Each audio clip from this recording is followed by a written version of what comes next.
Hello, this is Kathleen Ralph, creator of the webcomic Hope and Harry.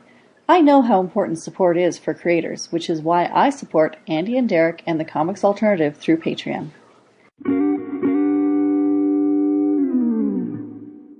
This is a Comics Alternative special, a roundtable discussion on teaching comics.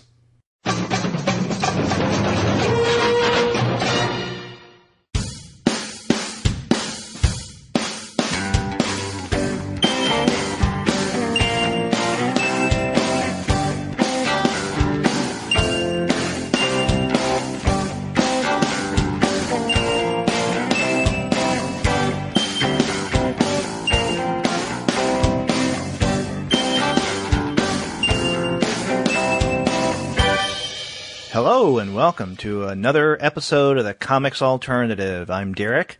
And I'm Andy, and we're two guys with PhDs talking about comics. And this is a special episode of the podcast. We have another roundtable discussion for you. This time we're going to be talking with Randy Duncan and Matthew J. Smith. They are the co-authors of The Power of Comics, which just came out in a second edition. But before we get to that roundtable discussion, we want to let all of you guys know that this episode of the Comics Alternative is brought to you by the great folks at Discount Comic Book Service. Go to their website, dcbservice.com, for all of your comics pre-ordering needs. There you'll find all DC, Marvel, Image, and Dark Horse titles at 40% off of the cover price if you pre-order. For all of the other publishers, you'll find that those discounts are 20 to 35% off of the cover price. And every single month, you're going to find some incredible specials. Sometimes those specials will be at 45% off cover price. Sometimes they'll be at 50% off cover price. But many times, you're going to find discounts that go higher from there. That's right. And this month, they have a load of bundles that you can take advantage of, where you can buy multiple comics from the same publisher for a deeper discount than you would get for those books individually. And they have quite a few bundles from DC, a couple from 3 from Marvel, and their usual Valiant bundle. And one of the DC bundles worth noting is that you can get all 4 number 1 issues from the new Vertigo titles for 75% off. So that's 4 books for $4.21, which is a great deal. Yep, you can't beat that with or without a stick. And why would you want to? So go to the website, dcbservice.com, and you're going to find a lot of incredible specials like that. They take care of all of your comics pre-ordering needs, and after you do get your comics through Discount Comic Book Service, be sure to send them an email and tell them that the two guys with PhDs sent you. That's right. Andy, this is a conversation that actually has been a long time in coming. You and I have been wanting to have Randy and Matt on the show for a while. And actually a few months ago when The Power of Comics second edition came out, but we just couldn't arrange things. But we thought with the new school year about to begin and people going into the classroom, many of them perhaps reading comics from the syllabus, then we thought it a good time to do this special roundtable discussion. Yep, that's right. So let's go ahead and listen to that conversation. Yep, let's do it.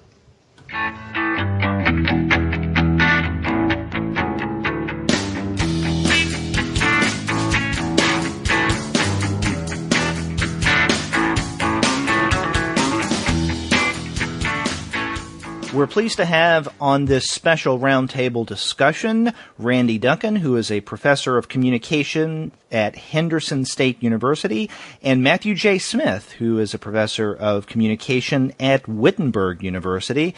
These are the authors of the new book, or at least the second edition is new, The Power of Comics, History, Form, and Culture. Guys, welcome on the podcast. Thanks for having us.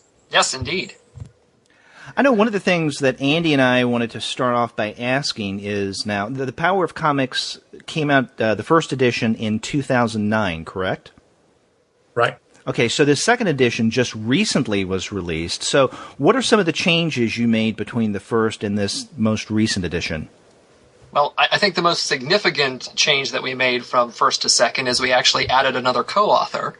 And we were very fortunate to convince Paul Levitz, who is the former president of DC Comics and who is now in his retirement teaching comics classes in the greater New York area, to step up from writing just an introduction to the book to actually helping co-write several of the chapters of the new edition. So Paul's edition has been fantastic. He was able to go through the book and really point out where we were not quite on the money in the first edition with some of the facts and some of the elements of the business. And I think we've got a stronger book because of his participation.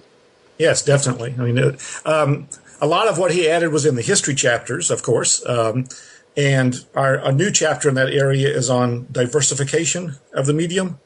And so he was able to give some firsthand accounts, essentially, of the transmedia aspects, the coming of digital comics, those sorts of things that we'd really only touched upon in the previous edition. Well, maybe a question I should have started off with, to back up a bit, is to ask you guys to introduce the power of comics to our audience, because they may not know. I know we've brought it up on the podcast before, but they may not know exactly what kind of book this is. So how would you describe the power of comics? Well, it's a textbook. I hope that doesn't scare anybody, because I hear it's, from fans, they say it's still an interesting textbook, but that's what it was designed to be. It has discussion questions, it has exercises, has suggested readings. Yeah, I think one of the things that's great about this book is it's meant to be readable and accessible. And so when you say it's a textbook, it really is highly accessible to people. You don't have to have been immersed in your Thierry Groenstein for 5 years to understand what we're trying to get at here. You can be a fan of comics, or, as is most often the case when I use the book, I'm teaching it to people who know so very little about the comics medium, but they tell me that the book is an accessible entree to the world of comics. So if you have a friend or neighbor who's like, I'm kind of curious, I'm kind of interested, the writing is meant to be accessible to them. It's from a scholarly background, and I think it's informed by a body of scholarship, but we're trying to make it readable and translatable to a wider audience who's coming to the medium for the first time. Right. One of my favorite reviews was on Goodreads, and it was a comic book store owner who somehow came across it, and he said, "Why didn't I know this existed?" And he apparently loved it, and he said he's recommending it to his to people who shop at his store, not as a textbook, but just as a book about comics. But it is meant to be also for newer scholars, kind of an introduction to the literature. So we have lots of different theorists we mentioned. So, and I know we leave a lot out too. So we feel bad for those friends of ours who look in the index and they're not there, but there just wasn't room for everyone. But it is meant to kind of lead people to the broader world of comic studies. Yeah, a couple of things that you guys mentioned there I wanted to follow up on, and that is, I know you mentioned Groenstein earlier, and, I would not wish, as much as I love The System of Comics, his first book, at least translated in English, I wouldn't wish that on even the most ardent of comic fans, because I don't know whether it was in the writing or the translation or a combination of the two. It's very difficult to get to. Wonderful ideas, great insights, but it just takes a long time to whack through the thicket of the language. And it's unfortunate. I think that his second book, Comics and Narration, is much more accessible. But that's something that maybe, tried and true comic scholars and maybe graduate students can get something out of. But the other thing I wanted to mention is, I guess, the target audience for this. You mentioned that it's a textbook, but it's also something that can be used out, and appreciated outside of the classroom. So when you guys were writing or planning The Power of Comics, what, if any, other kind of texts were you thinking of, especially comics related, that may or maybe not have been out there that you wanted to maybe address a gap, let's say? I don't know that we were really thinking about other comics texts. We were thinking about the fact that Scott McCloud's admittedly interesting and wonderful Understanding Comics was pretty much the comics textbook that most people were using, especially unless it was a targeted class, about some particular creator or graphic novel. So we were thinking more in terms of those kinds of textbooks that are used in introduction to film classes, and thinking of making something that would be along those lines, but about comics. Yeah, we're both communication scholars, and I think we had read our fair share of intro to rhetorical theory books, intro to film studies books, intro to mass media textbooks, and there was nothing like that tailored to comics themselves. And it just seemed like the gap out there was a book that took comics and did just what our subtitle promises, right? Talks about the history, talks about the form of the medium, and then talks about the culture that surrounds it. So we were really inspired by the reading and the work we had done as teachers already to teach comics through this book. Right. I'd been teaching, I guess I taught it 10 or 12 times, a course that I called Comics as Communication. I taught it under a special topics. But this fall, starting next week, I'm going to be teaching that same course essentially as Introduction to Comics Studies, because we've put it in the catalog now as an official course. We now have a minor in comic studies. So kind of what I had been, building for years in that course, this is now the perfect textbook for teaching that. But we hoped it would also be flexible enough that even if you weren't teaching, the introductory course to comics, there might be sections of it you could use. That for many courses, it's probably useful to have that history as context.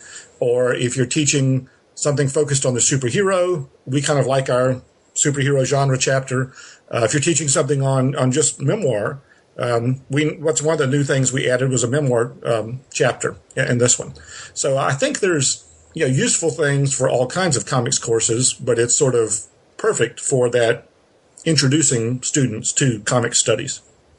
So when you teach, Randy, when you teach this intro to comic studies class that you're just describing, does the class kind of divide into those three sections like the textbook does in the history, form, and culture? Yes, pretty much. I tend to teach the form first so that I start giving them ways for thinking about comics for some of their early reading assignments, and then get into the history, and then usually end with culture.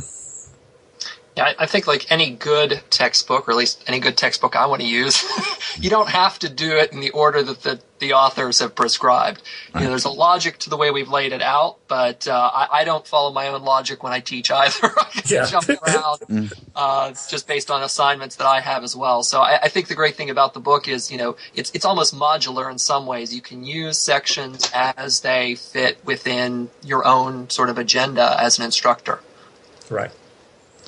Derek and I both actually have taught film, and we both taught film in the same program when we were in graduate school, right? Right.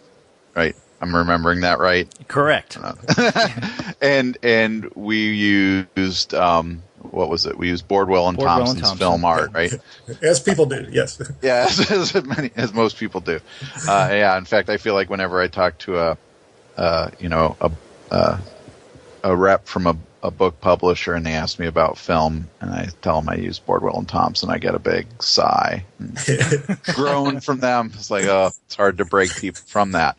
But one of the things I always found not necessarily frustrating, because I still use that book when I teach film, but curious, I guess, is how often Bordwell and Thompson, for example, would use extended examples from pretty obscure films that it was hard for me as a teacher to find and track down and use as examples for the class to show what is being illustrated. What kind of thoughts went into when you're putting together a textbook like this? What kind of examples that you focus those different sections on, like when you're talking about superheroes or memoir or the history, that take into consideration what a teacher might have available to have their students see? Well, I think it's safe to say that we've got our fair share of references to Mouse and Fun Home and things that one might find in the air quote canon, unair quote, out there. I don't know that we have a lot of references to obscure, vanity comics or whatnot. A lot of what we've made reference to and a lot of what we've done for illustrations are pulled from pretty mainstream sources. Right. And that was somewhat intentional in that we are, starting off with things that might be familiar to the audience, even if they're not comics readers. Both of us get people who take the class who say they're into comics, but they've never read a comic. They've just seen the movies in the summer. Right. And so, we're starting with those kind of familiar touchstones, but then here and there, introducing them to some things that are a little bit more obscure. And we do have a chapter on where we talk about different cultural traditions of comics. Now, that's pretty mainstream, too, in that we start with manga and Franco-Belgian. It goes all over. I think, a fellow scholar coming to this book will go through it and go, oh, yeah, okay. They've got this person and that person on the checklist. And we're pretty widespread. It's not as if everything in here is about Kurt Swan's Superman. But there is some reference to that, too. There's also references to the Adventures of Dean Martin and Jerry Lewis and the Adventures of Jerry Lewis, which are titles that we talk about in this podcast almost constantly. Right. So you have automatic fans with the comics alternative. Yeah. Well, one of the reasons why we were wanting to start with your book. The textbook is, I really feel that you guys filled a big gap.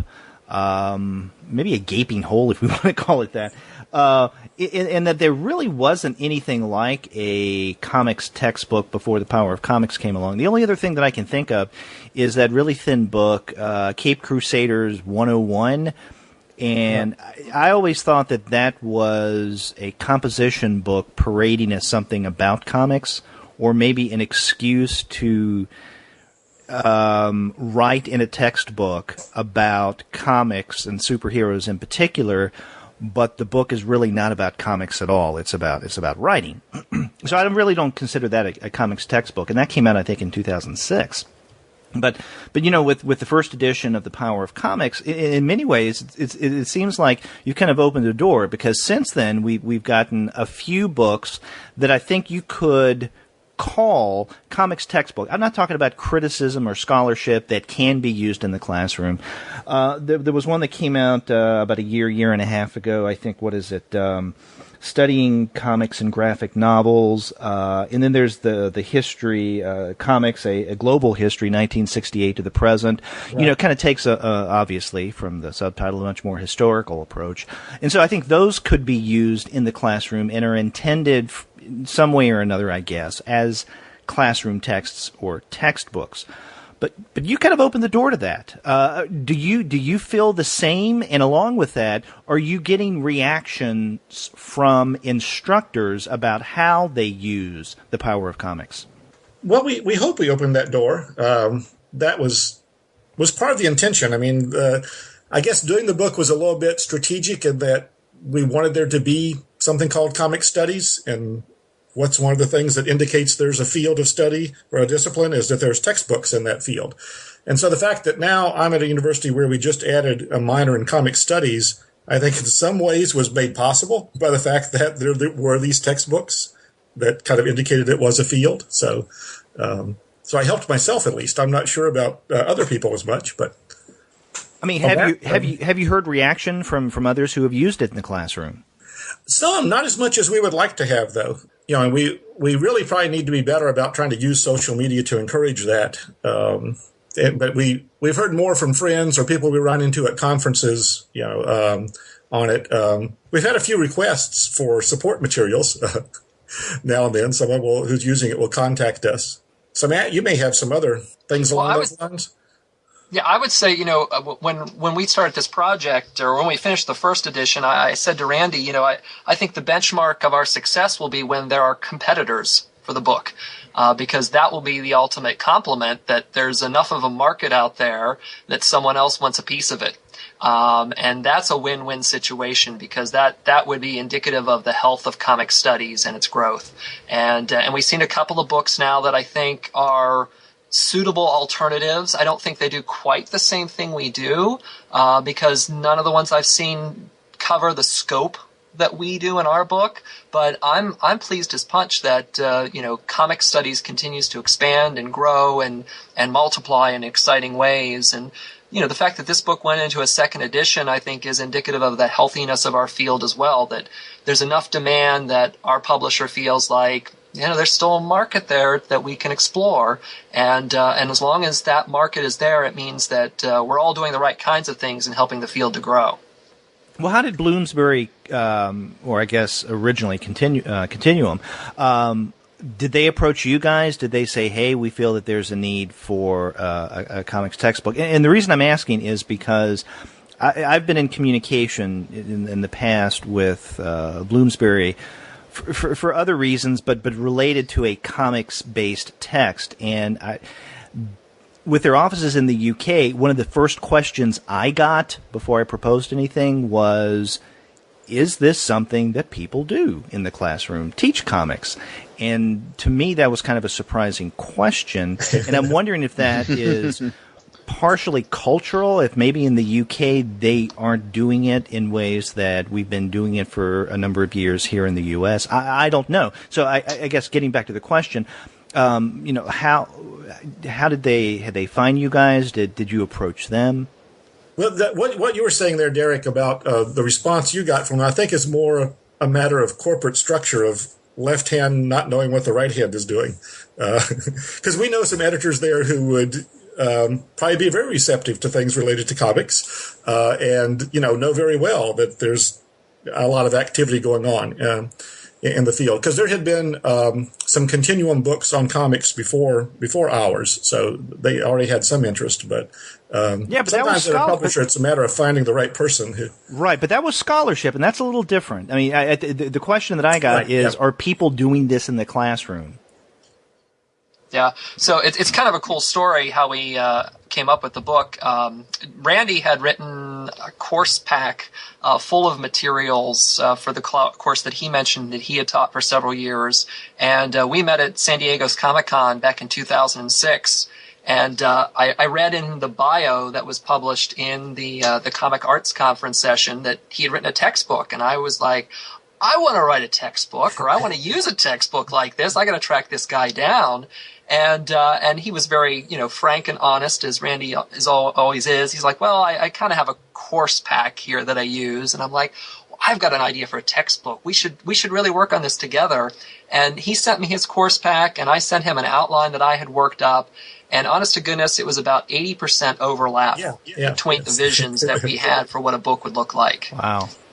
And so we said, well, neither of us is getting, I guess we could try to go head to head and compete against one another, or we could collaborate and really try to turn out something a lot stronger. And so, and we went to publishers with the idea and the proposal that we had in hand, and Continuum was very receptive to us once we had a proposal to them. And I think we picked publishers by looking at our bookshelves. And seeing who had done some things related to comics. Was it the Many Faces of the Batman? Was that the Continuum one from earlier? That may well be it. Yeah. It seems like they did. So. They did Jeff Clark's How to Read Superhero Comics and Why. Yeah. Right. Yeah. I mean, I don't think either of us were to the point where we thought, we can go to Allen and Bacon or one of the major American textbook publishers and sell them on this. We knew we had to get a publisher who had already had some track record in comics, and I'm looking forward to the day that the major publishers have comics type textbooks out there. But they're making the grab for the film studies books and the public speaking books, and they want the big money makers. We needed a publisher who was more interested in the quality and really exploring what the niche was that was underserved. Mm-hmm. And there was a little bit of back and forth, in that when we're still at the proposal stage, asking about the market for such a book, And we tried to give them as much information as we could about, how many comic scholars there might be and the interest in it and the growing number of conventions and or conferences. But in some ways, I think it was an act of faith on their part. It was, we tried to convince them, if you build it, they will come. Mm-hmm. And, so yeah. From my experience with the traditional textbook publishers, they are not necessarily interested in kind of going out on a limb and doing something and filling a gap that doesn't exist, because often the mentality is, well, if the gap is there, it's there for a reason, because nobody wants that. And it's only when somebody does something successfully that those textbook publishers will then jump on that bandwagon. And so, that's one of the things I've often found interesting with film textbooks, for example, is how so many of them, at least when I started teaching, were different. And now I look at those same textbooks and they're almost all very much like Bordwell and Thompson, because that book's so successful that I know the editorial meetings that take place that say, this book's successful, we need to make that book, right? Right. And so the fact that Continuum was willing to get on board something that really would have, I think, scared a traditional textbook publisher away simply because there wasn't a precedent for it, speaks highly of the project and of Continuum too. Mm-hmm. Yeah, they've been very supportive of us. Great. Well, you mentioned a moment ago, in terms of the content of the Power of Comics, is the kind of comics you included, and you mentioned the quote unquote canon, and maybe this is an interesting way of transitioning specifically from your textbook to kind of teaching in general. When any of you sit down to create a syllabus, or as you guys were deciding what books that you would want to discuss maybe in more detail in the Power of Comics, I mean, what is going through your head in terms of this, the presence of a potential canon? Well, I think because we are teaching communication courses, we're probably less concerned about canon than someone might be in an English department. Yeah, we are talking about it as a medium of communication. We're talking about it as an art form that can have an effect on readers. So we might be approaching it, and looking at the rhetoric of the form. And you can do that with Jerry Lewis comics, or damn straight Bob Hope comics, or But on the other hand, we want students to be enthused about comics by reading good things. So it doesn't hurt to have them read Fun Home and go, wow, this is great. But I don't have a checklist, at least, of, I've got to teach these things. I've taught the class 8 times, and the syllabus has changed every single time. I have a couple of works that are kind of my go-to works that I pretty much rely on, but the rest of the syllabus changes every time, because I'm like, oh, it'd be so cool to teach this book, or oh, I really should try that book. And it's kind of a crime, because I can envision a day when there is a whole curriculum of comic studies, and I can see where all these things would fit in and spread out and breathe. And you have one class and 16 weeks to teach them everything you want to teach about comics, and it's like, oh, I can't do it all.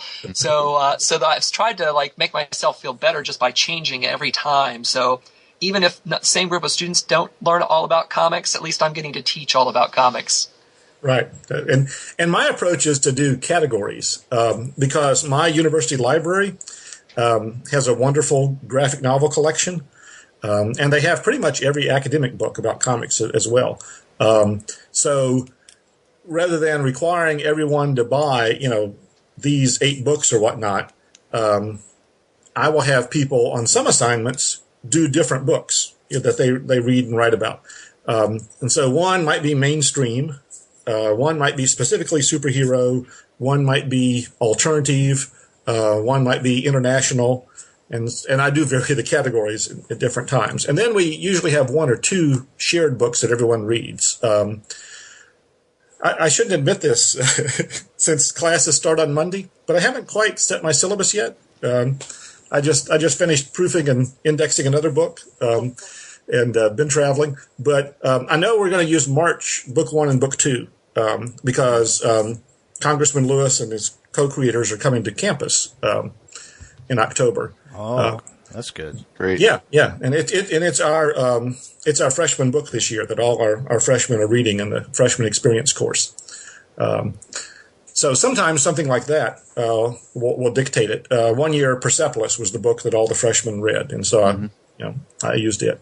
For one thing, I get there's enough leftover copies usually that I can get free copies for all the members of my class, so they don't have to wait their turn at the library or something.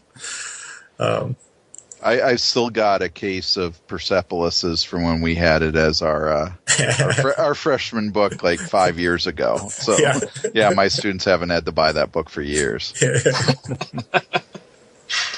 Yeah, I have some left over from guest speakers I had last time. A couple of Little Rock guys who did a book, Knights, like Knights in Armor, Knights of the Living Dead, which is a Camelot zombie book, which is much better than that sounds. But they brought signed copies. And nice. So. Matt, when we were at ICAF together last year, I guess, did you go see the Congressman Lewis talk? I did, and I had seen him at Comic-Con earlier that year too, and just taken by his witness, but also by the project. I mean, I think what they've done is just tremendous. Mm-hmm. Yeah, I saw the three of them in Little Rock when they were there for the literary festival, and it was a really interesting experience. That it was in the Mosaic Templars building, which has become kind of a museum about African Americans in Little Rock, and there's the central auditorium looks like a courtroom, and I was thinking how it looked like the scene from To Kill a Mockingbird, that courtroom. Oh, yeah. And how at the end when Atticus leaves and someone says, stand up, girl, your father's passing, I didn't see them coming in the back of the room, but Congressman Lewis is coming in, and an older gentleman next to me kind of stood up, and he didn't say stand up, but he whispered to me. He said, "Congressman Lewis," in kind of reverential tones, and I got goosebumps, and I'm like, hey, I'm having that moment from To Kill a Mockingbird. So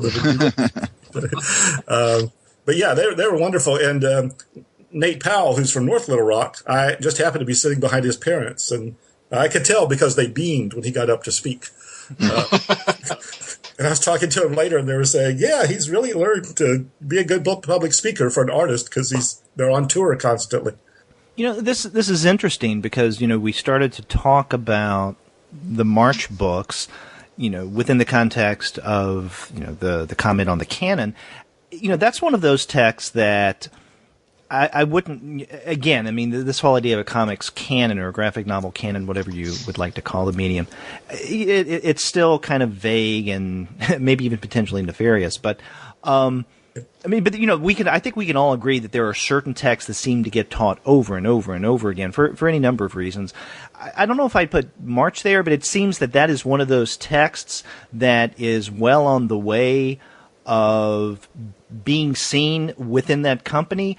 I remember the first time I spoke with Scott McCloud. This is years ago. I was working on another project on comics and ethnicity. So this must have been back in 2006, 2007. And I remember him telling me that his feeling was that Persepolis is going to be the next Mouse. And what do we have? We have Persepolis being taught as much, if not more now, than Mouse. And I get a similar feeling with March, that it's something that is not only accessible, but it's one that, for different reasons, whether for all college reads or for independent or individual courses, that it's being used often. An observation that is also an autobiography or memoir comic as Persepolis, as Mouse, and Fun Home. And Fun Home, another one of those that have kind of reached that level. Yeah. Well, actually, I think that it's official now about March because just a month or two ago, I spoke at a English class at University of Arkansas at Little Rock, and I had a slide that said the big three and showed Mouse, Persepolis, and Fun Home. And on the next mouse click, the slide showed 4 books. It showed Mouse. It said the big 4. So I've officially declared it now that it's in that company. There's a PowerPoint. So, so it must be true. That's how something gets into the canon. Randy puts it in a PowerPoint. And so that's where publishers need to start throwing money and free books at you to do that. And I wonder, because we're still one volume away from that work being completed, and I think another factor for that for March will be, how does it end, but also how will it be published later on? Because one of the things I find really interesting, for example, about Persepolis's canonization is that when Brian Hibbs, he pointed out last year how much with Persepolis, the first volume of Persepolis way outsells the second volume. And I'm curious as to if, when we talk about Persepolis 2 as being a part of the canon, what exactly are we talking about? Because are teachers who teach it teaching the complete Persepolis, or are they just teaching volume 1, or are there even instances where they're just teaching volume 2?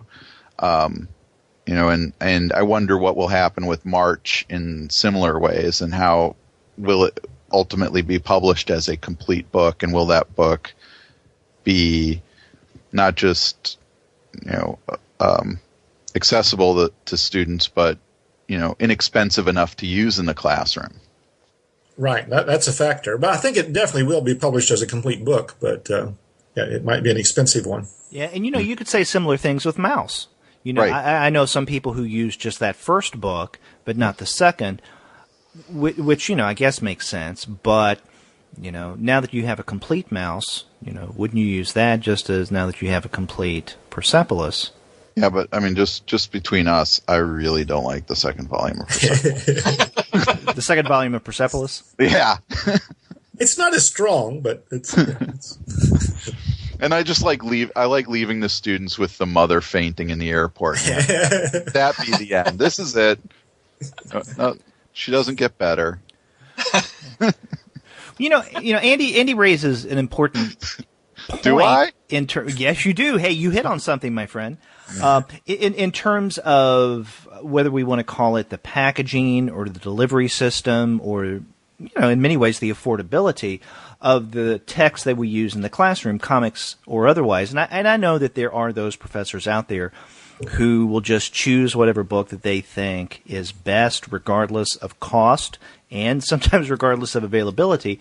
I always like to keep in mind that it's my students who are having to pay for this. I may get free desk copies, but they have to pay for their copies. So is this something that they may be able to find used, or is it a paperback? So is it going to be affordable if and then I could justify maybe having them get more books.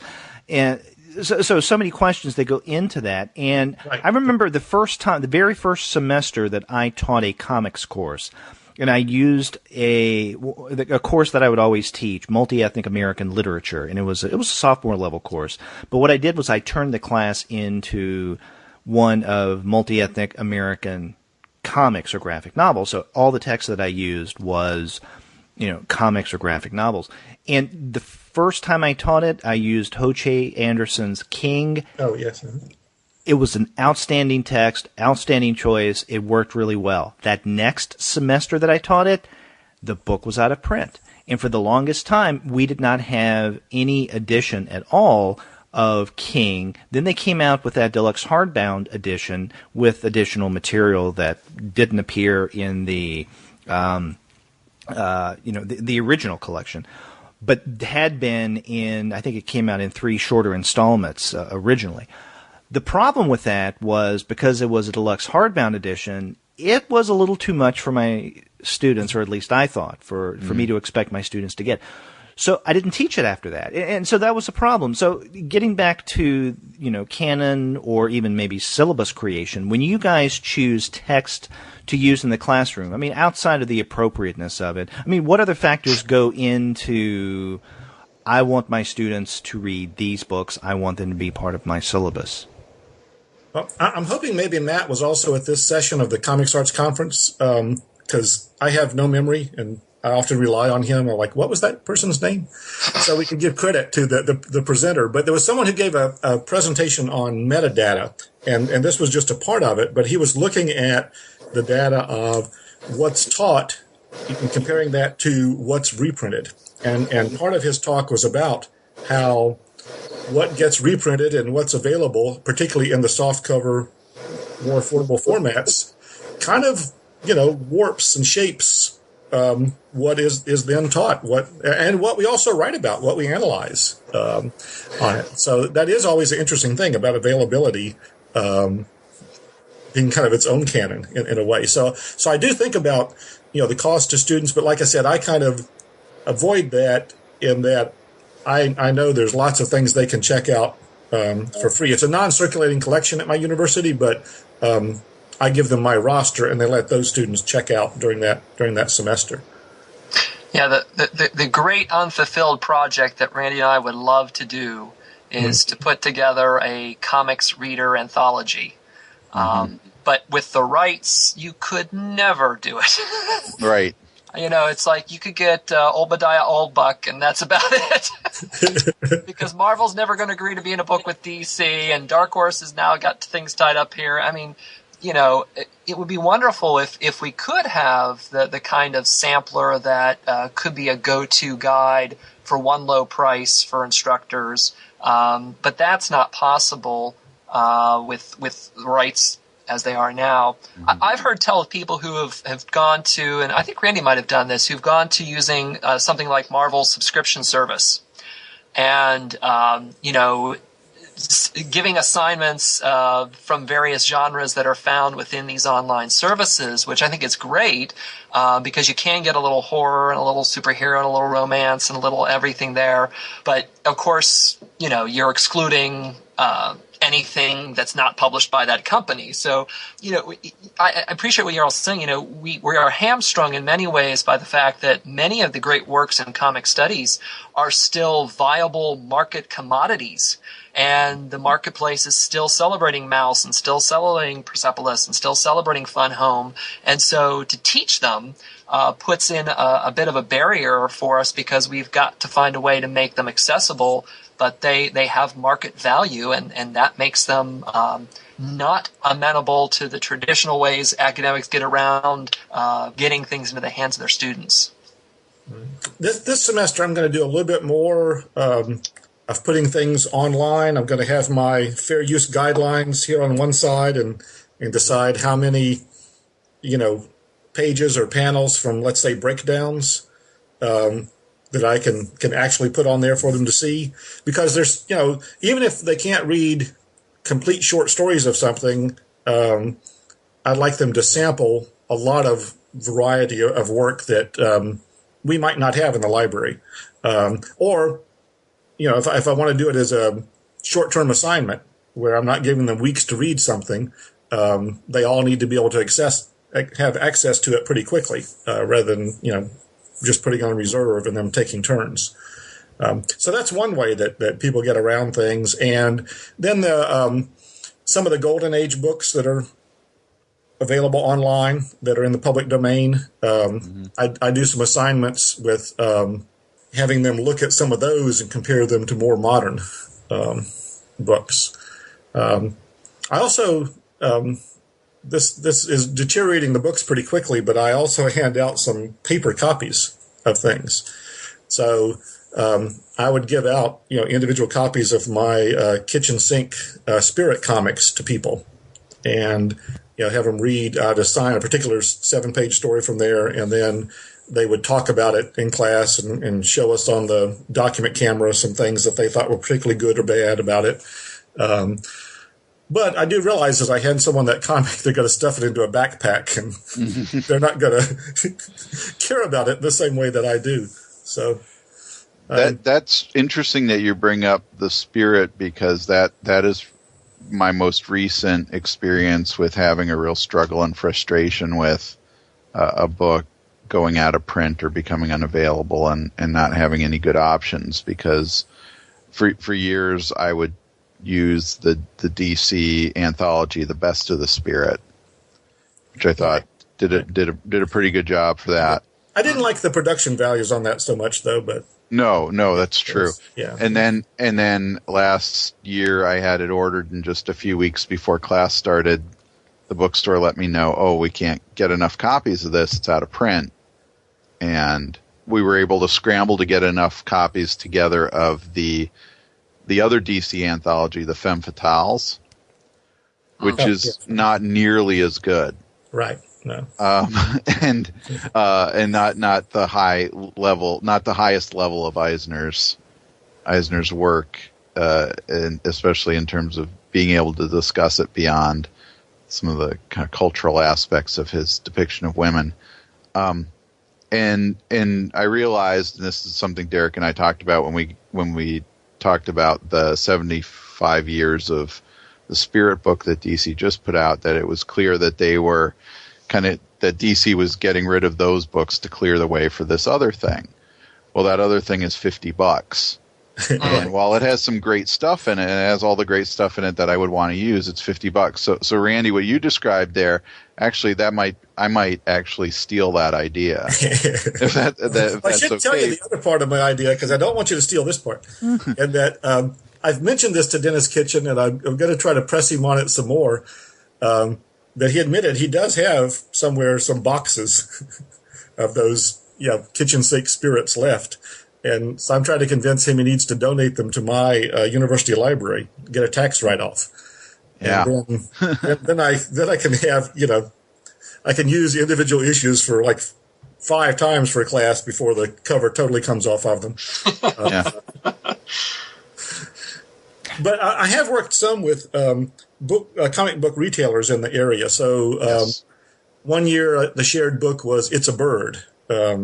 Steven Seagal, Teddy Christensen one that's just hard to get hold of, but through Diamond back order, that store could get some, and they agreed to do a discounted price for the students. And I think I did the same thing with Uncle Sam when we all read that book. Oh, cool. So you guys, maybe not regularly, but every now and again, you would use single issues comic books, or I guess some people call them floppies, in the classroom as well, that you'd include that as part of your syllabus. I kind of wanted to know those exist, Yeah, I do. And for those, I like to use some things back from the day, like Dean Martin and Jerry Lewis. I create PDFs that the students can access using our closed system. But I think it's important to read some of the more serialized short form comics, because not everything is necessarily written in a 6-issue story arc. And you can do good comics in 5 pages if you're so determined to do so.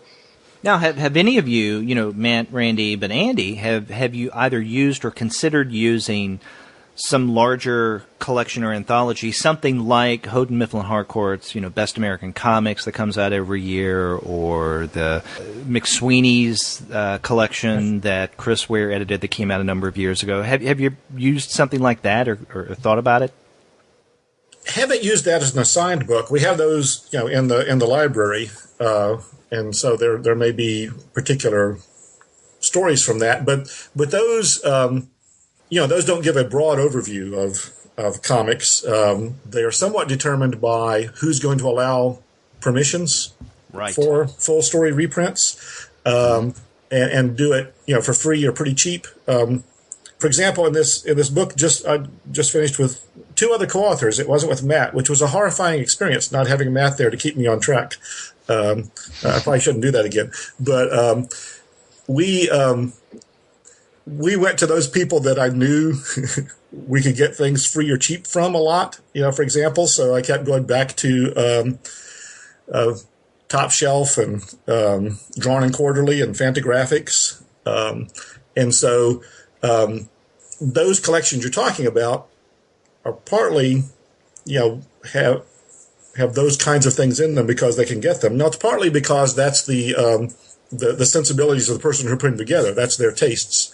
But I haven't used those yet. But no, they do in a fairly affordable form give a sense of the alternative world of comics. And I asked that question because earlier you guys, I think, Randy, you were the one who mentioned something about, wouldn't it be great to pull together, your own comic reader, but you couldn't just because, the mainstream publishers, most notoriously DC and Marvel, will not allow that. And something that Andy and I discuss every year when we look at that particular year's Best American Comics volume. I mean, we always comment, there's no DC or Marvel, there's no superhero stuff in here. And, primarily this is because DC and Marvel is not going to allow that kind of stuff to be reprinted. So, that does give quite a bit of limitation if, let's say, you wanted to use a volume of Best American Comics in the classroom. I guess you could supplement that by using, let's say, Best American Comics and then, 2 or 3 trades or issues of Superhero Fair. Mm-hmm. Yeah. I've never done that, but... No, I think that would be viable, too. Yeah, I think that's the kind of exciting thing when, people share their syllabi with us, or I just go trolling for people's syllabi and seeing what people are doing is, the exciting thing about comic studies right now is that people are really exploring many different ways of the medium. And, while there might be a canonical center around which people repeatedly return to touchstone, the reality is people are going in all kind of new and exciting directions. An anthology here, you have someone using, some classic comics from a bygone era, and it's just very exciting to see people going in different places versus taking the North anthology and everyone's learning Wordsworth or whomever the same way in the same school everywhere at once. Mm-hmm. Yeah, Craig Yo is really doing some interesting things. He seems to do one book a month. Yeah, and we seem to have him on every time he has a new book out. Okay. Yeah, Craig Yo is a very special friend of the Comics Alternative. Well, he's a very entertaining guy, yeah, so you got to have him on.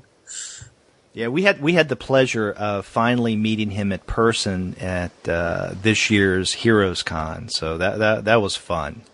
Yeah, I see him sometimes in San Diego, and I saw his exhibit at the Society of Illustrators in New York. I don't know if y'all got a chance to see that. It's, he put some of his private collection on display of some original artwork. Oh, I've heard he's got an incredible collection. It's very impressive, yeah. Yeah, starting with some Harriman and. Now, Matthew, you were mentioning looking at getting a peek at other people's syllabi and how people are doing different things. So, you guys doing your research for the book, and Andy, you talking with other comics instructors. What are some of the, I guess, least orthodox approaches to a comic studies course, or what is one of the most interesting, curious syllabi breakdown you've seen? Well, there's so many that are... Go ahead, Randy. Well, I was going to say there's so many that are just very targeted ones that may be looking at a particular time period or looking at, comics as propaganda, or looking sometimes... Because one thing that's great about it is, I like the fact that comic studies is a field, not a discipline, because there are professors in political science who are using comics, sometimes maybe for a course on Vietnam, and they might use G.B. Tran's Vietnam America and other comics. And so the fact that there are those kind of targeted, specialized courses, one of the weirdest ones that I knew about personally is one that I taught last time because I decided to teach the stuff that people don't read by Alan Moore that much. So it was just Promethea and a disease of language. And, cool. It was a really trippy, fun class. And there was a theater major in it who he graduated, and I saw him the next semester. And he was saying, that's my favorite class. I took the whole time I was in college. I loved that class. He said, I learned so much. And then as he talked about what he learned, I realized anyone listening to this is going to think he took a class in demonology and the occult, which is not what I intended to teach originally. But lots of Aleister Crowley, in Prometheus.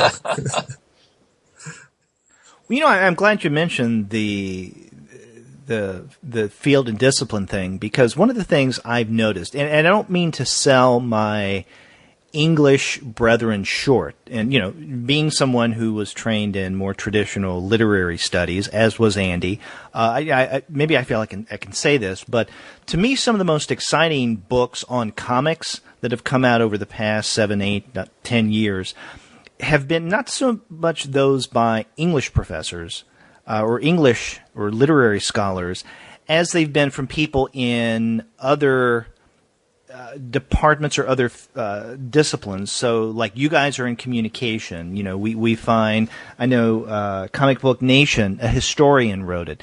Political science, sociology, psychology. Each of them brings a different approach to comics that's very different from the kind of things that I think for the most part we tend to focus on in English. Where we will look at, primarily the narrative, taking a narrative approach, maybe look at things from a cultural perspective. But I don't know. I mean, some of the, at the risk of reducing things in terms of what English scholars do, literary scholars do, there seems to be more likelihood that a de facto canon is going to appear in their scholarship with someone from the field of English than in other disciplines. And maybe I'm off base here, but that's what I found in my readings. Yeah, I'm a recovering English major myself, so the first step is admitting. That's right. I fight the instinct to canonize things almost daily. It's like, there should be a definitive list here, a reading list. I need a reading list. I think that what I think is really exciting about comic studies right now is that it is open to people. And Derek, just your attitude is perfectly, I think, symbolic of the larger vibe that we've picked up on with colleagues in other disciplines at all kinds of events. There's a tolerance in comic studies. And maybe it's because we are marginalized in some ways from our disciplines proper, and we're clinging to one another out of necessity. But there isn't this sense that I get a lot that people are somehow enumerating or ranking disciplines, and of course the English people are at the top and all you others are down at the bottom. There really seems to be a tolerance and acceptance and a genuine curiosity. What can I learn from this guy in psychology, or what could this cognitive theorist teach me about comics that I don't know based on my own training? And so I think it's an exciting place to be, because we're walking the walk that the larger academy is talking about. Administrators keep saying, let's get together and let's have conversations and let's do cross-disciplinary things. And as much as they talk about it, you don't necessarily see it practiced. And I think comic studies is doing it. I think people are listening to one another, and I think they're having conversations across disciplines.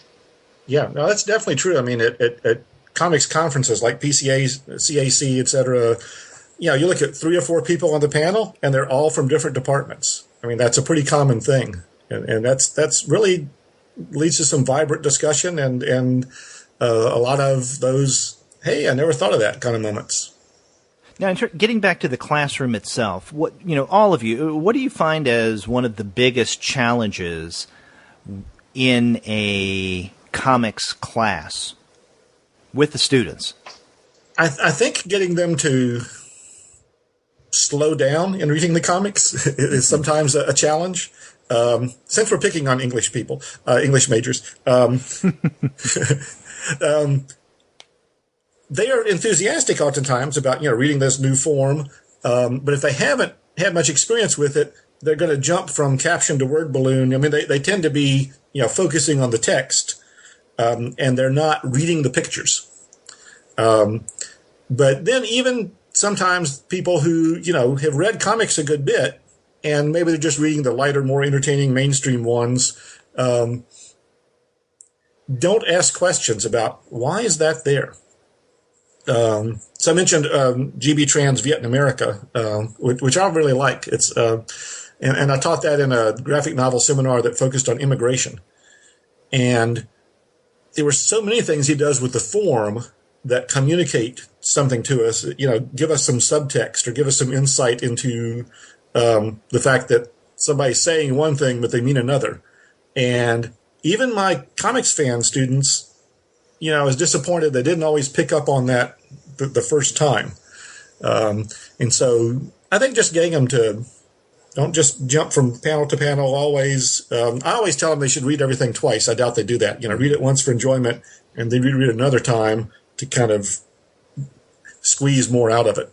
Yeah, I think that there are challenges with people, whatever their backgrounds. I get very excited when I have an art history major in my class because I'm not trained as an art historian, and they see the most amazing things and draw these just phenomenal connections to the masters, to what comic artists are doing, and I'm largely oblivious to some of this stuff, and they give me such an education. So I really appreciate that my course it fulfills a gen ed, so I attract a lot of students who aren't necessarily literary in interest or background to the class, and it's fascinating when you have somebody who has a completely different training mechanism and perceptual mechanism at play, reading these comics and just pointing things out to you.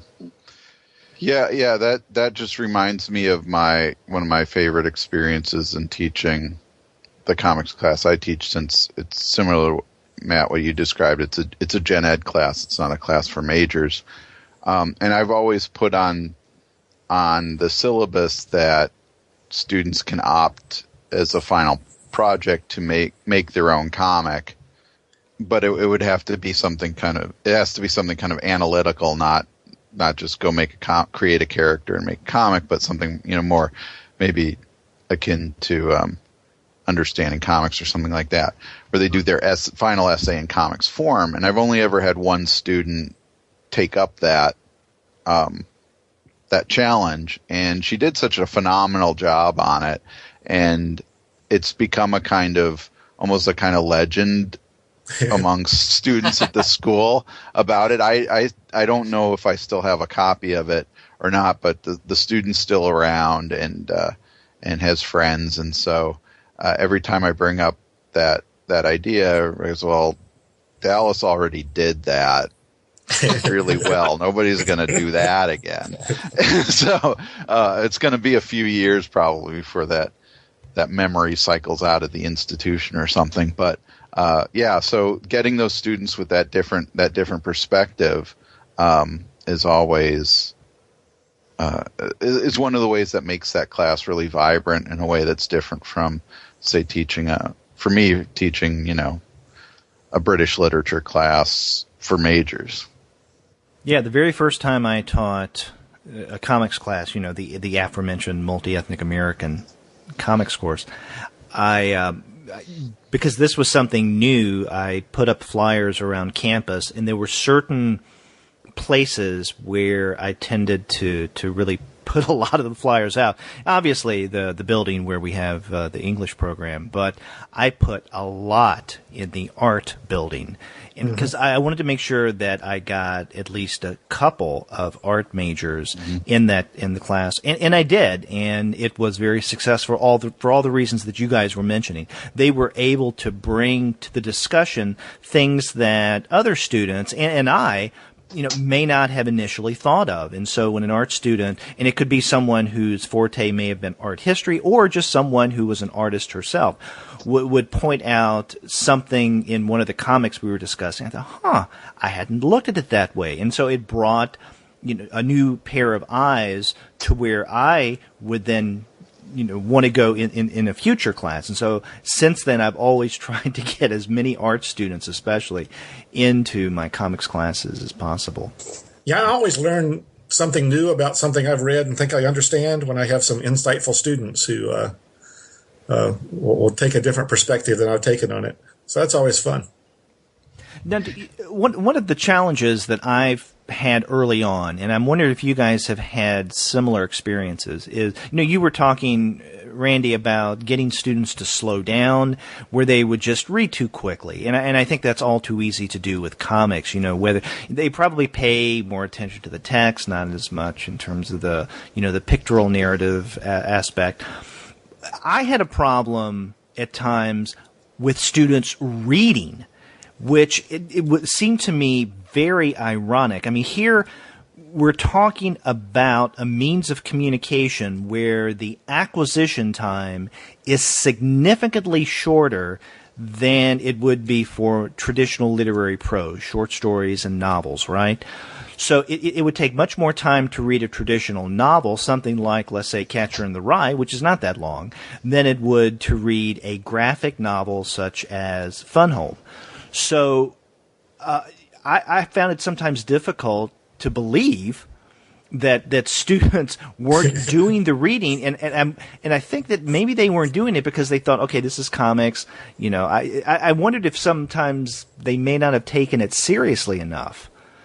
Well, that definitely happens, and I often get some people who dropped fairly early who took the class because they went, hey, that'll be an easy A, it's comics. And then, right. I go over the syllabus and we talk about how much writing there is. But I'm always kind of glad when there's some of those students who felt that way, who stick it out.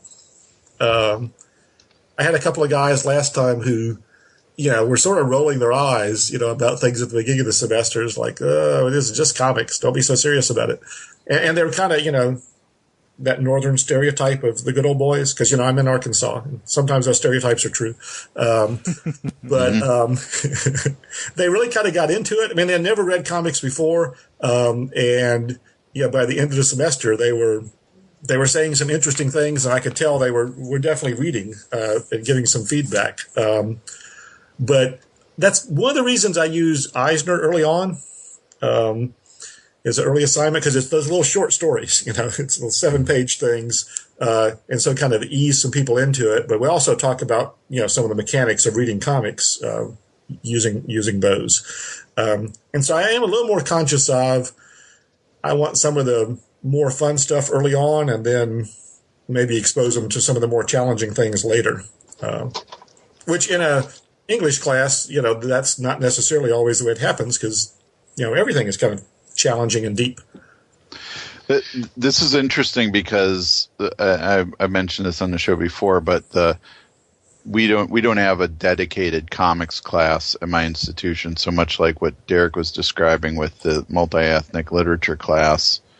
I just take a 200 level gen ed literature class like Intro to Fiction or Themes in American Writing, or some of the options we have, and just turn those into comic classes. And so students, when they sign up for the class, aren't necessarily knowing until they go to the bookstore to buy their books that they're getting a class that's just going to be comics. They're just signing up for fiction. And then that was definitely the case when I first started doing it. And so I would often get the students who were I don't want to take a class for reading comic books, or I get the evaluation at the end of the semester, which would always be weird that the student hated the class and yet stayed in it, knowing from day one what it was going to be about, something they hated. But then there would also be the really refreshing one saying, when I first saw that this was a class on comics, I really didn't think I was going to like it, and I almost dropped it, but I'm really glad I stuck it out. So, but now it's gotten to the point, and it's such a small community that I teach in, that not only are students aware of that when I teach the class, it's going to be about comics, but it's seeped down into the high schools, the local high schools, that, hey, if you go to USC Sumter, there's a class there on comics, and I found that really cool, the way the class has kind of evolved in terms of its popularity purely based on that kind of word of mouth. But again, going from those moments where, it was an uphill fight with a lot of students. Yeah, I've had some of those students who've almost dropped and then, really enjoyed it by the end, who'll see me in later semesters and they'll want to tell me, this new graphic novel they read, or some comic they picked up, because we have that collection they can go to on there, and so some of them get hooked. Yeah, this actually reminds me of something that relates to a question that Derek asked earlier. One of the best opportunities I ever got was one year I was at Heroes Con, and DC had a table set up, and that was at the time when DC was doing those like $1 after Watchmen books when the movie Watchmen came out. And so they had a table set up of all of these, and I just went up to the PR person there. I said, well, I teach a class on comics, and I have about 20 students. Would it be okay if I took, because they were giving away these for free, if I took 20 copies of a handful of these? And they said, yeah, absolutely, and thanks for asking, because some people just walk up and pick up stacks and walk away with them. So I did that. That proved to be really successful. But one of the things they had there was the Unwritten #1, which had just come out, and was the first issue was a $1 comic. And so I gave that to my students too, on top of these other things. And that was a huge hit, and students loved it. And several students came up to me and said, I want to know what happens next. Where's the next issue? And I said, I'm sorry, we don't have a comic book store in town where you can go get this. You're going to have to maybe wait till the collection comes out. And so I really felt like there was a missed opportunity, right? Those students were hooked on that first issue, and it did the job it was supposed to do. Yet there was very limited ways in which they could get the story to continue. And by the time they would have been available to them, they may have forgotten and moved on to the next thing. Right.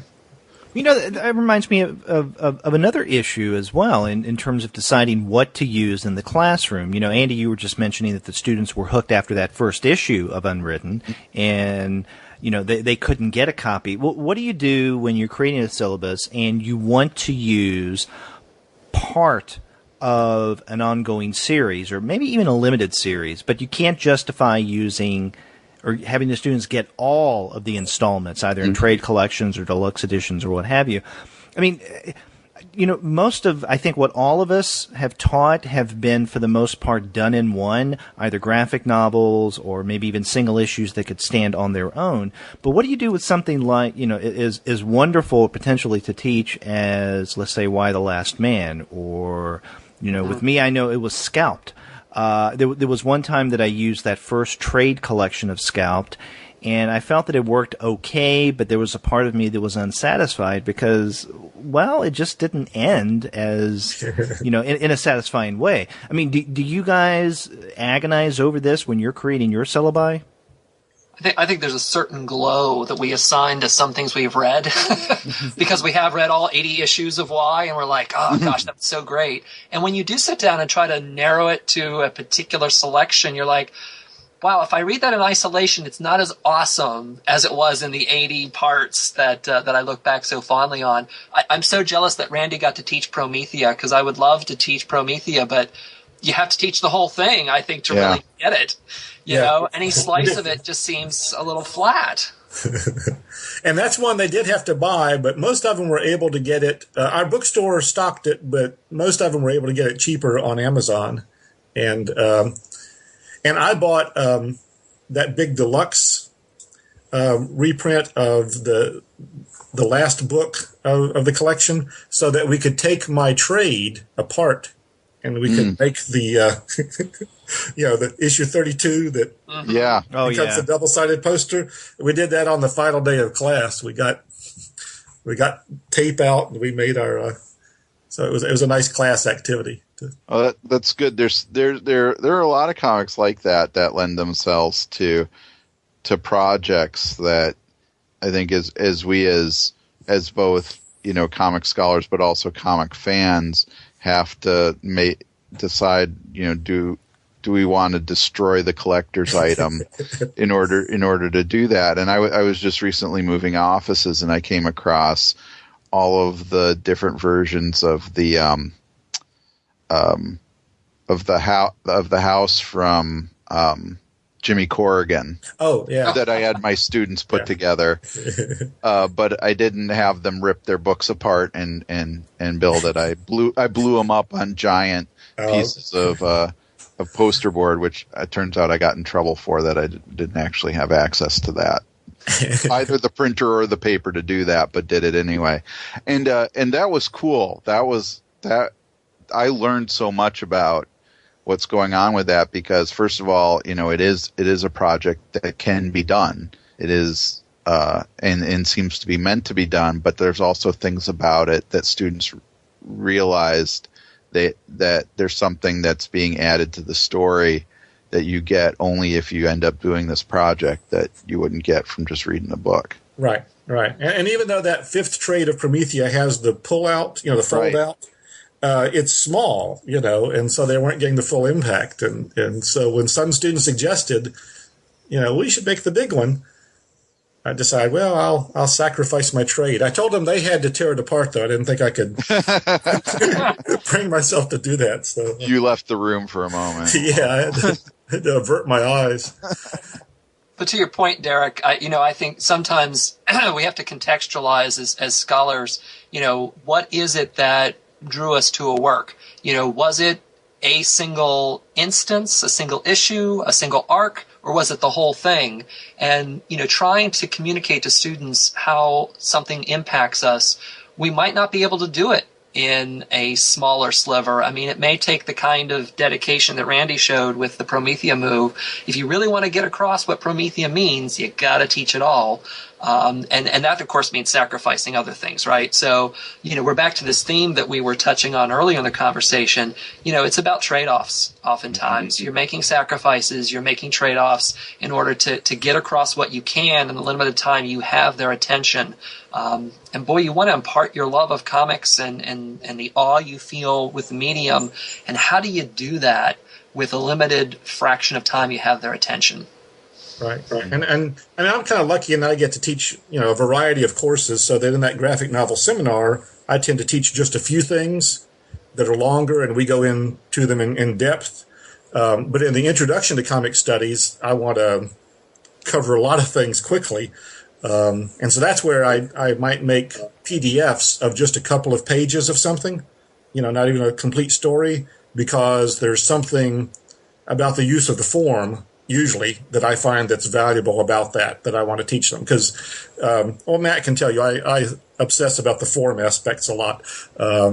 So like I said, just maybe one page from breakdowns can be valuable for showing something that Spiegelman does there with using the comics form to communicate an idea to us. Yeah, and I'm a believer that whether we realize it or not, whatever we put down in our syllabus over time and among instructors, that contributes to what we may either cohesively or even loosely call some kind of canon. And so I think maybe one of the reasons why certain books like Fun Home or Mouse, they have become part of what we could loosely call a de facto comics canon, because they're teachable, they're containable. Same thing with March, right? Because you can get in, get out, and you don't have to spend a lot of time. It's a complete story, which is a little different from, like the example that I used earlier, using the first volume of Scalped, or maybe Why the Last Man. It's not a complete story. We don't have a viable or, a comfortable endpoint. So I would be less apt to include that on a syllabus. And maybe over time, and as a result, those are going to get less attention, not so much from other instructors, but the students as well, because these are the people that are going to go on and maybe become teachers themselves at elementary school, in high schools, or even in colleges. And so what they are introduced to in our college classrooms then become the comics that they're familiar with and then introduce others to. One thing I thought of as you were talking about that's, a wonderful body of work is Sandman, and it occurs in story arcs that are pretty self-contained, but there's also that part of the run that's single-issue stories. Mm-hmm. When the people at the end of the world telling stories to each other. And so I have successfully used some of those individual issues before. I think it's issue 50 that's the Ramadan story. that P. Craig Russell illustrates so beautifully. And so, that serves a purpose for me of saying, isn't this Sandman stuff great? And hoping that maybe they will then, read all the trades, That actually raises a point I wanted to bring. I'm glad you brought up Sandman, because I was going to actually mention Sandman, because that's one of those too where if you think about trying to teach, where do you start teaching that? I think that doing the individual those collections that have the smaller individual stories is good, because I always wondered about if I wanted to teach this from the beginning, or if I wanted to teach that first trade. There's so much in that, since Sandman starts out being part of the DC continuity, that has to be explained. What's the status of the Justice League at that time? Who's John Constantine, and so on. And yet, to start it later in that overall narrative, then a whole bunch of stuff that you skip over has to be talked about. One of the works that Derek and I often talk about that's challenging in relationship to this as well, not just in terms of not in terms of being part of a larger company's continuity, but just having a long continuity is what do you do if you want to teach either Gilbert or Jaime Hernandez's Love and Rockets material? Right. And I've done it. I've had to do it successfully, but it has often been, here. Here's a day in which I'm going to explain to you what has happened before to these characters, so when we start, say, Human Diastrophism, or if we start with the Girl from Hoppers, I guess is the second collection of Jaime's stuff. This is what you need to know about these characters from beforehand. So it takes a while, and that may get to Matt's issue of trade-offs. Am I willing to spend a class just catching students up on the continuity so we can start at the place where this book starts? Yeah, and I'm glad you brought up the Hernandez brothers, because we have talked about this on the show, and I've taught both Gilbert and Jaime's texts a variety of times, and different ones. And for me, it's always some are more successful to teach than others. Now, I've taught Human Diastrophism a few times. That seems to work fairly well. Yeah, I do have to provide some kind of context. The time, though, that really caused a problem is, and this is when Fantagraphics had those smaller collections that were a part of the Love and Rockets library, the thinner volumes, and I had a class read Poison River. And I wanted to do that because I thought that was, and I still feel it's a more challenging narrative than Human Diastrophism, even though I love Human Diastrophism, probably my favorite Gilbert story. But the burden of narrative context leading up to and even after Poison River, I didn't think about it when I chose it for the syllabus, because I spent more time in class than I wanted to giving background about, what may have happened before and what happens afterwards, especially, and where this fit in with the larger Palomar context that Gilbert created. So I think the students enjoyed the book, but I spent much more time than I wanted to playing catch up with what was happening. So I have taught that again since that first time. I'm curious if I wonder, is that us or is that them? Because they live in a world that's hopelessly fragmented in the media, and they're jumping into serials left and right. They discover Doctor Who, and they don't care that 50 years have passed. They're just doing the Doctor Who moment. And is it just our sense as completists that we feel like, I've got to give them all the details, or they just won't appreciate what's going on? So I wonder if it's just, and I'm one of those people. It's like, I feel like you should really know the entire history of this to appreciate it, but is that necessary? Can we just let a story stand as a story, and if they have questions, react to them? Right. I think maybe, I do something in the intro class that I guess sounds a little bit like malpractice. They read many things that I don't teach. And what I mean by that is, like I said, I have categories of things, and so, the death of Speedy might be one of the things listed they can choose from. and only one student reads that, and writes a paper about it. And so there's not a session where I'm teaching that. We'll have discussions sometimes, but we're not discussing all of the books that the entire class has read in depth. People are just mentioning interesting things about them. So in that class, there's shared books that I do teach, that we talk about in more depth. But other times it's just tossing them in the pool, saying, here's a list of interesting things, experience them, and tell me what you think about them. Yeah, and also, some books may require more background than others. So, I mean, I don't know. The challenge of teaching, again, coming back to the example of the Hernandez brothers, is it's kind of like Yoknapatawpha with Faulkner. There's certain stories and novels that may work a little better as standalone to Faulkner's oeuvre than others. For instance, much more successful teaching Absalom than The Sound and the Fury. But I guess it depends on how you're going to teach it. Well, as a way of wrapping up, let me ask you guys, whether this upcoming semester or in a future course that you're wanting to teach and maybe working on, what are some different kind of comics that you're going to be using? Well, in the spring, I will be doing the nonfiction comics course, and that's the book that just kind of finished up, which hopefully will be available for the course by then, called Creating Comics as Journalism, Memoir, and Nonfiction. A terrible title decided on by a Rutledge editorial board, I think.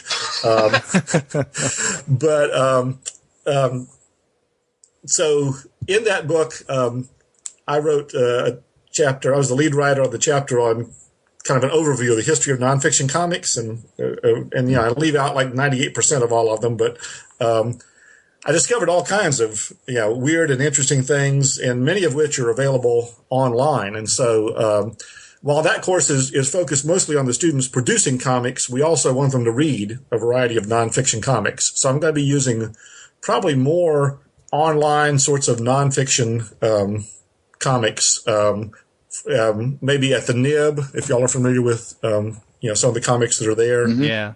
People, Dan Archer, Josh Neufeld, and those kinds of folks put stuff there. But then there's also, religious comics group that goes into prisons and encourages prisoners to write,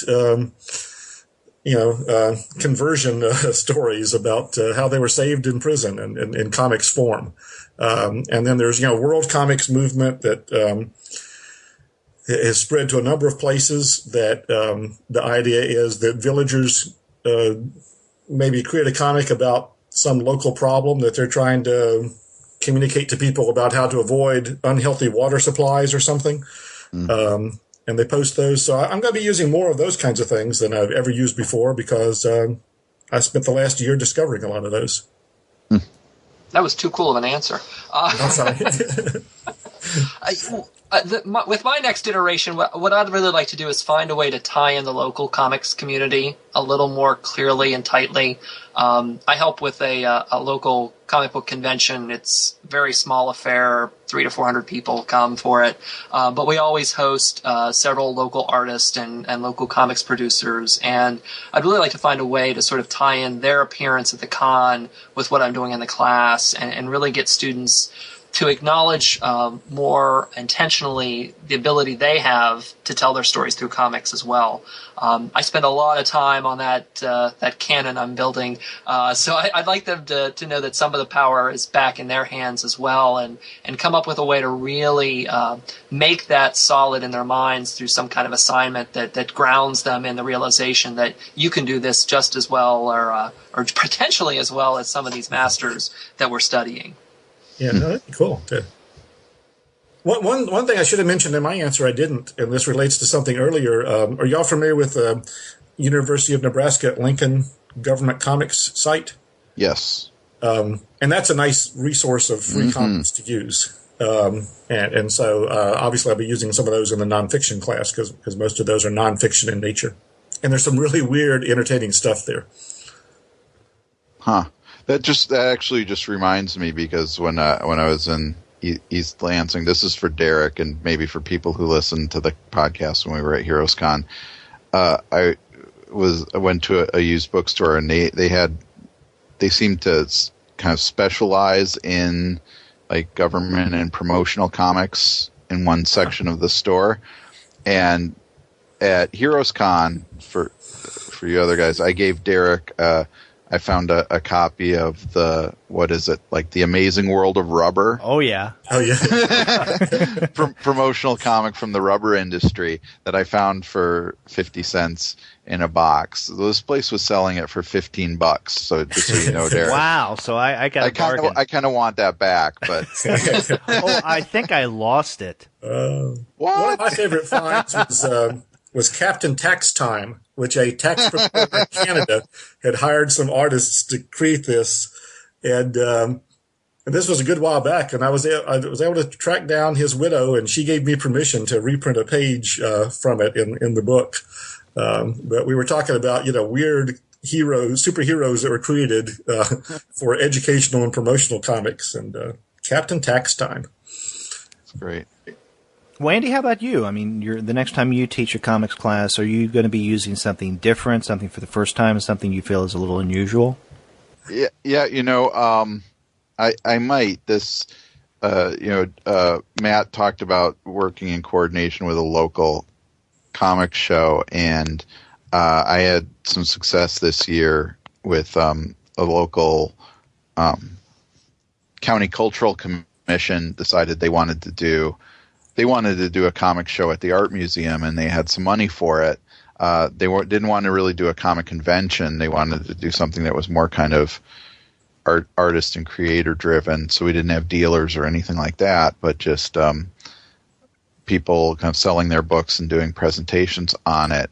And it came last year kind of later on, so I didn't have a chance to really coordinate my class with it in a way I would have liked to have done. So next year, I think I'm going to coordinate it a little more so that there will be creators coming in for this show, and then students will be reading their stuff, and then go and then have the creators also come to the class as part of the show in order to make it a real kind of university and community collaboration. What I was able to do last year was Tim Seeley was one of the creators we brought in, and I was able to get a big stack of the dollar copies of Revival #1 that Image had put out, and gave those to students so they at least had been able to read some of it before he came and had a chance to talk to him. But I want to make that more coordinated this year. So that's all going to depend on who we're getting for that. Very cool. That's good. Mm-hmm. Yeah, it's always cool when they get to meet the creators of something they've read.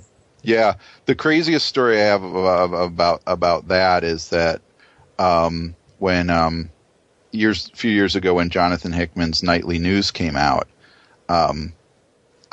he had his email address in there in the individual issues, and so I wrote to him and asked him the trade was, if he knew when the trade was going to come out, because I really wanted to teach it in a class.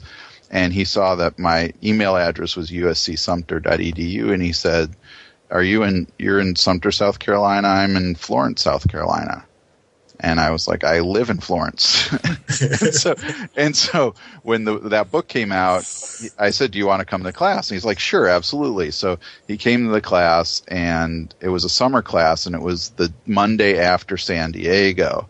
And it was at that San Diego convention that Marvel had announced that he was going to be writing Secret Warriors with Bendis, and that was his entree into Marvel Comics. So I got really lucky there. Wow. And he won't do it anymore. He won't do the class anymore? No, he's too big for that now. I'm just kidding. No, I agree. I mean, it is important when you can get a creator to talk with your class, and not even in person. One time I was teaching Mark Kolesniko's Mail Order Bride, and I can't remember how I got in touch with him, but I just looked him up and I found his email address. And so I asked him, I said, hey, we're reading Mail Order Bride in my course. Would you be interested in talking to my students over speakerphone? And I think first and foremost, he was excited that someone was using Mail Order Bride in the classroom. And so he said, oh, yeah, sure. And so I set it up to where I had this, kind of a small conference room and put the conference phone in the center of the table. And the students, they had a great time. I could tell a couple of them were intimidated, so that's why I required everyone to write down at least 3 questions and have that sitting in front of them before. But it turned out really well. Once they got over their initial shyness, then we had a really productive conversation. And I think getting to talk to the author of someone who wrote a text that they read in class really meant a lot to them. And I think you're going to be more apt to find that with comics than, let's say, traditional prose. Yeah, and they're very accessible. I do that virtually every semester, sometimes multiple people. Even when I'm not teaching a comics class, we have a comics arts club on campus. And so at those club meetings, we will talk to people and, not just currently hot people. Sometimes those are harder, but like, Denny O'Neil has talked to us and Paul Galassi and Roy Thomas almost. We keep making an appointment and missing each other. Oh. We're having an East Coast Central time difference problem.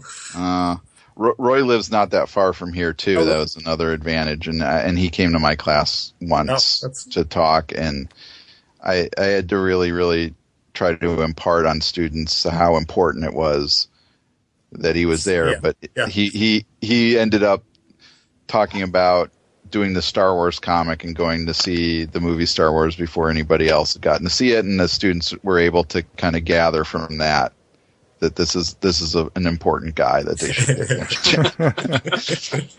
And meanwhile, I'm just putting up pictures on the screen of of Ant-Man crawling through the Vision in the Kree Skrull War, and I was like, isn't this awesome? This is great. Can we look at some other awesome stuff that you did?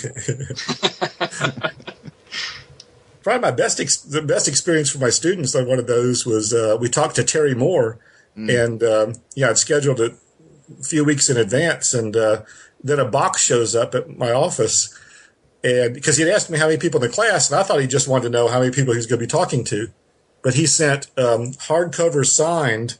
Oh, wow. Trades of the first Strangers in Paradise for the entire class.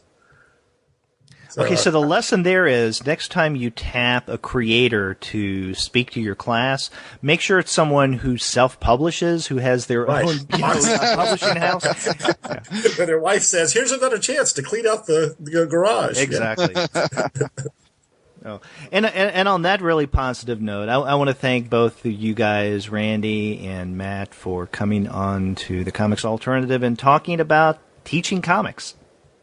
Thank you, gentlemen. Yeah, thanks for inviting us. This was fun.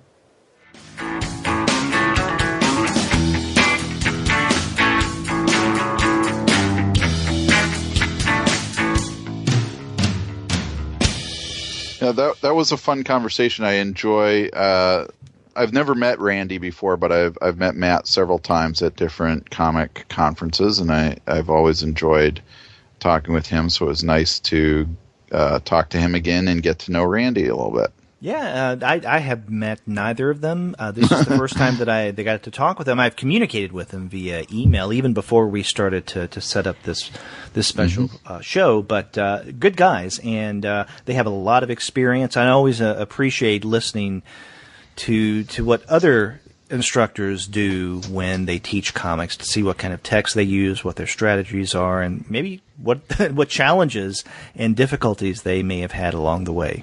Yeah, exactly.